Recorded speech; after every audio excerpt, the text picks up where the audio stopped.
0. That's where we're starting today. January 2026. No stocks, no bonds, maybe a little debt, and a job that covers the bills and not much more. Turn on the news and you'll hear about interest rates, AI replacing jobs, and home prices that read like phone numbers. Most people freeze right here. They assume the game is rigged, so they never even pick up the controller. Here's the twist. If I had to build wealth from exactly this position, right now, I wouldn't panic, and I'd argue 2026 is a cleaner entry point than we've had in years, if you ignore the noise. Climb this ladder with me one rung at a time. 4 phases. The foundation, the engine, the portfolio, and the tax shield. By the end, you'll know exactly which order to do things in, and the order matters more than the amount. Follow along, and watch this number, your hypothetical net worth, climb from 0 to something real. One quick note before we start. Everything in this video is general education, not personalized financial, tax, or legal advice. Tax rules change every single year, so confirm current limits with a CPA or fiduciary advisor before you act on any specific number I mention. And no product, app, or brokerage is being sold to you anywhere in this video. Phase 1, the foundation. And the first thing we need to fix is an invisible anchor most people don't even realize they're dragging. If you're starting with debt, you're not actually at 0. You're in negative territory, and every month that debt sits there, it's quietly working against everything else we're about to build. Let's compare 2 methods people use to kill debt. On the left, the avalanche method, where you attack the highest interest rate balance first, regardless of size. On the right, the snowball method, where you attack the smallest balance first, regardless of rate, for a quick psychological win. Here's the math nobody puts on screen. Picture a $5,000 balance sitting at 24% interest, a fairly typical credit card rate. Left alone and paid down slowly over a decade, the total interest paid on top of that original $5,000 can genuinely exceed the original balance itself. Now stack that same $5,000 into an investment account instead, growing at a historical stock market average of around 10%. Watch the gap between these 2 outcomes widen every single year that debt survives. Here's the part almost no one explains clearly. Paying off a 24% interest debt is mathematically the same as earning a guaranteed, risk-free 24% return. Compare that to an uncertain stock market average of around 10% a year, and there's no contest. This is sometimes called your risk-free hurdle rate, the return a safe move already guarantees you, and any competing option needs to beat that guaranteed number to be worth choosing instead. High-interest debt payoff almost always wins this contest, which means the avalanche method isn't just emotionally satisfying, it is the mathematically dominant strategy. There's a psychological layer here too, worth understanding, not judging. Financial scarcity has a well-documented effect on stress hormones and, more importantly, on decision-making bandwidth itself. When someone is genuinely squeezed for money, the brain narrows its focus onto the immediate crisis, which can make longer-term planning feel almost impossible to even think about clearly. This isn't a character flaw. It's a documented mechanism. Understanding it matters, because it explains why killing the highest rate debt first isn't just about the math, it's about freeing up the mental bandwidth to think clearly about everything that comes after it. Here's the protocol. List every debt you carry, ranked from highest interest rate to lowest, in a simple ranked card, 1 card per debt. Pay minimums on everything except the top card. Throw every extra dollar you can find at that top card until it's gone, then roll that entire payment amount onto the next card down the list. Watch this number, your total remaining debt, shrink toward 0, 1 card at a time. One honest note before we move on. If debt stress is genuinely affecting your sleep or your mental health, that's worth addressing directly, with a doctor or a free nonprofit credit counselor, alongside the math. The numbers matter, but so do you. Phase 2, the cash fortress. Cash is not an investment. Cash is insurance. Its entire job is to exist so you never have to sell an investment at the worst possible moment. Let's compare two investors during a market downturn. On the left, an investor with no cash buffer, forced to sell shares during a decline just to cover a surprise expense. On the right, an investor with cash sitting on the sideline, able to simply wait out the storm without touching a single share. Historically, the average bear market decline in the S&P 500 has run somewhere around 33%, with an average recovery timeline of roughly 13 months back to the previous high. Notice the gap between these two investors isn't really about who picked better investments. It's entirely about who was forced to sell at the bottom and who wasn't. Here's a tiered system that's far more actionable than a single flat rule. Tier 1, a small, instant access buffer, somewhere around $1,000 to $2,000, just enough to keep the lights on if something breaks tomorrow. Tier 2, the full emergency fund, typically 3 to 6 months of essential expenses, sitting in a high-yield savings account. Tier 3, an optional opportunity fund, extra cash set aside specifically for a career transition, a relocation, or a chance you don't want cash flow to force you to pass on. Climb this ladder one tier at a time rather than trying to build the entire fortress at once. On rates specifically, high-yield savings accounts and money market funds currently offer meaningfully more interest than a traditional checking account, but exact rates shift constantly with broader interest rate policy. Rather than quoting a number here that will be stale by the time you're watching this, check current annual percentage yields at the moment you're actually opening an account. There's a behavioral reason this buffer matters so much beyond the obvious. Prospect theory, one of the foundational findings in behavioral economics, shows that people feel the pain of a loss roughly twice as intensely as the pleasure of an equivalent gain. Mechanically, that means a market drop without a cash cushion doesn't just cost you money, it triggers a much stronger emotional reaction than the math alone would predict, which is exactly what pushes people to panic sell at the worst possible time. A cash buffer isn't just a financial tool. It's a tool that manages your own brain during the moment it's least equipped to make a calm decision. Phase 3, the portfolio. Once debt is dead and your cash fortress is built, it's time to talk about where the actual growth comes from. Let's compare two approaches to picking investments. On the left, actively managed funds, where a professional manager tries to beat the market by picking winning stocks. On the right, low-cost index funds, which simply own the entire market and match its return.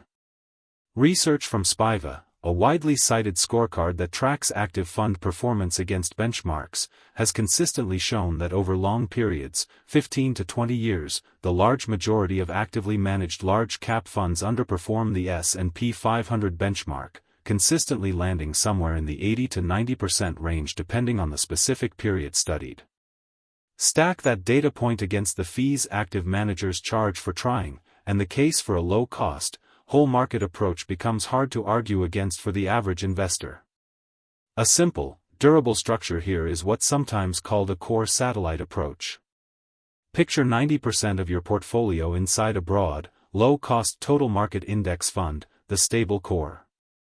The remaining 10%, a satellite, set aside for individual stock picks or more speculative bets, purely for the enjoyment of it, without risking your actual retirement on the outcome. Here's a concept almost never quantified clearly: the boredom tax. Research studying real investor behavior over time, often called behavior gap studies, consistently shows that the average investor's actual returns trail the index itself, not because the index underperforms, but because investors chase performance, buy high during excitement, and sell low during fear, jumping in and out at exactly the wrong moments. The cost of that behavior, compounded over decades, is often larger than any single fee or expense ratio. Boredom, in investing, is frequently the most profitable emotional state you can sit in. Speaking of fees, let's make expense ratios concrete. Picture the exact same monthly contribution, growing for 30 years, split into two lines on the same chart. One line sits inside a fund charging a rock-bottom expense ratio around 0.03%. The other line sits inside a fund charging a full 1%. Follow both lines forward 3 decades, and the curve pulls away dramatically, not because the underlying investments performed differently, but purely because of the compounding cost of that extra fee, silently eating away at growth every single year. One genuinely contested question worth addressing honestly rather than picking a side: how much should go into U.S. markets versus international markets? Some professionals favor a U.S.-only total market approach, pointing to historical U.S. outperformance and simplicity. Others favor a global total market allocation, pointing to diversification and the fact that no single country's dominance is guaranteed to continue forever. Both positions have real, thoughtful defenders. This is a genuine, ongoing debate among professionals, not a settled question, and reasonable portfolios exist on both sides of it. Phase 4, the tax shield. This is where the same dollar, placed in a different account, can end up worth dramatically more or less by the time you actually need it. Let's build the waterfall, one layer at a time, using exact, current 2026 figures. The 401k employee deferral limit sits at $24,500, with a combined employee plus employer cap of $72,000. Catch-up contributions for those 50 and older add an extra $8,000, and there's an enhanced catch-up specifically for ages 60 to 63, adding $11,250 instead. Here's a brand new wrinkle for 2026 that very few creators are covering yet.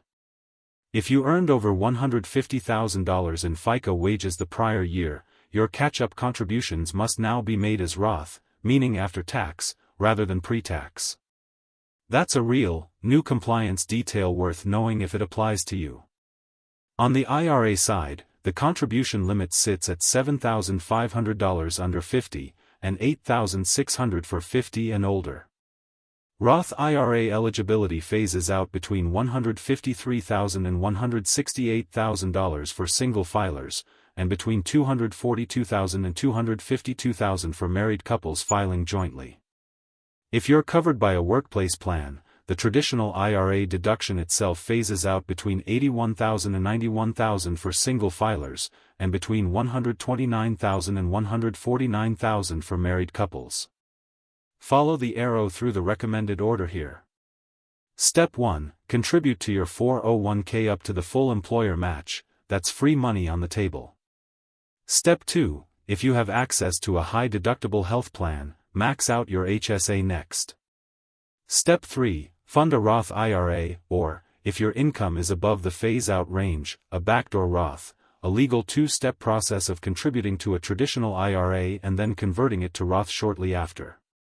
Step 4. Go back and max out the remainder of your 401k up to its full limit. Step 5. Anything left over goes into a regular taxable brokerage account. Let's zoom into that HSA for a moment, because it deserves its own layer here. It offers what's sometimes called a triple tax advantage. Contributions go in pre-tax. Growth inside the account is entirely tax-free. And withdrawals for qualified medical expenses come out tax-free too, at any age. After 65, you can even withdraw for any purpose at all, paying only ordinary income tax, similar to a traditional IRA, with no penalty. For many working adults, this bounded account is one of the single most underused tools in the entire tax code. On Roth versus traditional generally, think of it as a bet on your own future tax bracket, not a universally correct answer either direction. Roth makes the most sense if you expect to be in a higher tax bracket later, since you pay tax now, at today's rate.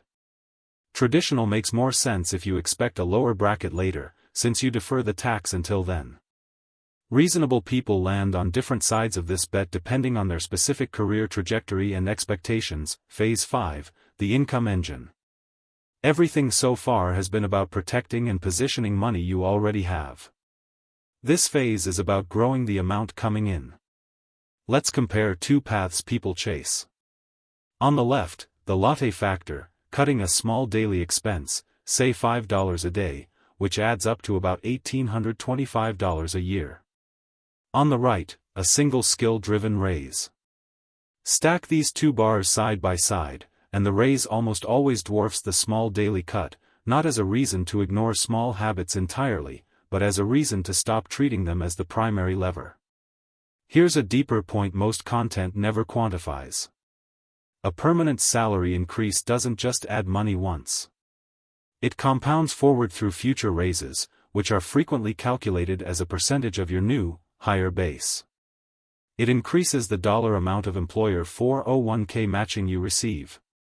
And it raises your lifetime Social Security wage credit history, since your eventual benefit is calculated from your highest earning years. Watch this number climb across a 20 to 30-year horizon, and a single meaningful raise early in a career can outperform years of gig income that never compounds forward the same way, because gig income, however useful in the moment, typically doesn't carry these same long-term structural benefits with it. The practical protocol here is unglamorous on purpose. Roughly 1 hour a day, using free or low-cost resources, aimed at a specific, marketable skill, reassessed every 6 months to see whether it's translating into higher pay or a new opportunity. One segment most zero to wealth content skips entirely: the self-employed and gig worker path. If you earn 1099 income rather than a W-2 paycheck, a SEP IRA or a solo 401k opens up contribution limits well beyond a standard IRA, up to that same $72,000 combined cap for 2026, depending on your income and business structure. If this describes your situation, don't assume the standard employer plan playbook is the only path available to you. Let's climb back down this ladder and look at it as a whole. Phase 1, the foundation, killing high-interest debt because it's mathematically the same as a guaranteed return no other move can beat. Phase 2, the cash fortress, insurance against being forced to sell at the worst possible moment. Phase 3, the portfolio, a low-cost, broad, boring core doing the heavy lifting while a small satellite scratches the itch to pick and choose. Phase 4, the tax shield, the exact order that lets the same dollar grow into more, or less, depending entirely on which account it sits inside. Phase 5, the income engine, growing what comes in, not just protecting what's already there. This isn't a get-rich-quick script. It's a get-wealthy-for-sure script, and the order mattered more than the amount, every single step of the way.